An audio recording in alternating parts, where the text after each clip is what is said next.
Yesterday the attack was made on the enemy works here. The Vermont Brigade did the fighting. Total of the brigade, 250 killed, wounded, and missing. The 3rd Vermont made a gallant charge across the creek, but were repulsed with heavy loss by 1,000 rebels rising from rifle pits, pouring a deadly fire into their midst. The 4th made one charge in the afternoon. The 2nd Vermont, who were in position to see the whole affair, said our charge was performed with as much coolness and daring as anything of the kind they have ever witnessed.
Tree could be found that had not been pierced several times with bullets.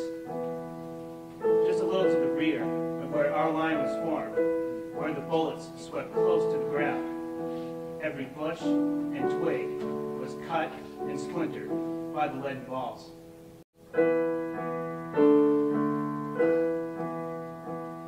Then from o'er hills and mountain tops there came that wild alarm.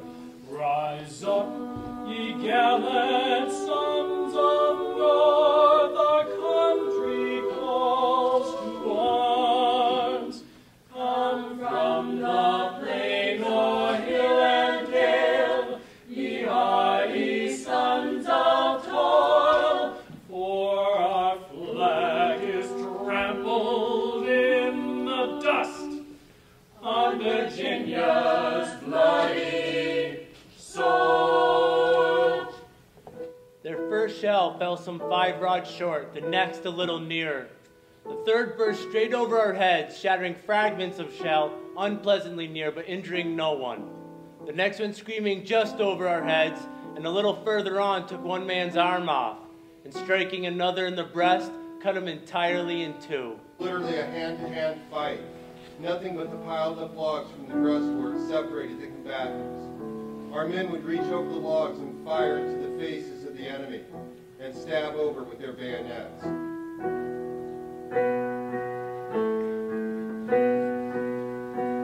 And thousands left their native homes, some never to return, and many's the wife and family dear were left behind to mourn.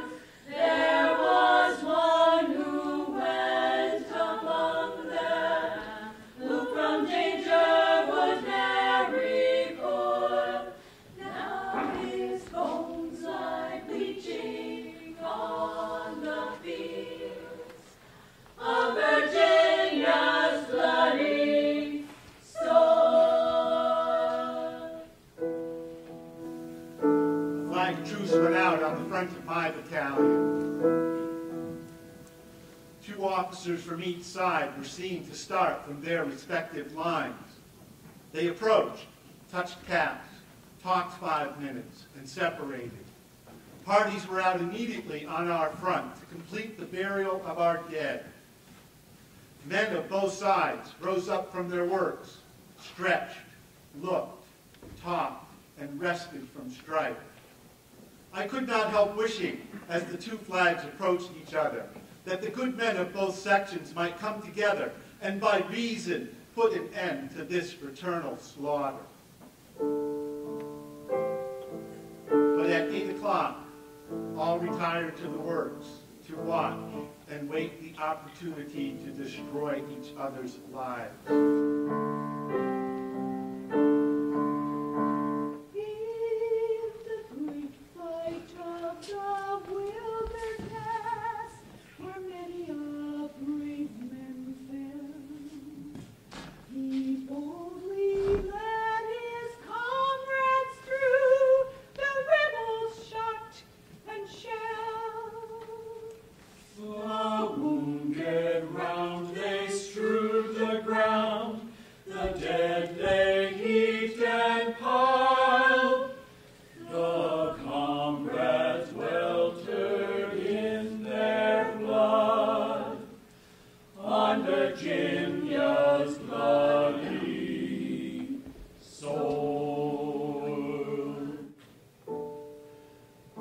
Company officers, one after the other fell, not to rise again. Our faces were powder grimed, our lips black from biting cartridges. The breastwork is filled with the dead and wounded where they lay. Hundreds and hundreds piled on top of each other.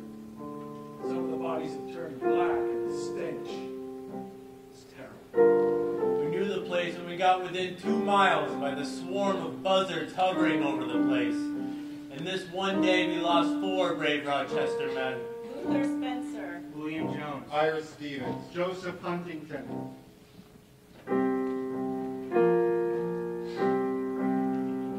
But in the din of battle, what was that dreadful cry? The woods are all afire where our dead and wounded lie. The sight beheld next morning made the stoutest heart recoil to see the charred remains of thousands on Virginia's bloody soil. You couldn't reach our wounded who screamed and cried for help. Many of them perished in the burning leaves and underbrush. We were isolated and afraid, not knowing where our lines might be or the enemy was.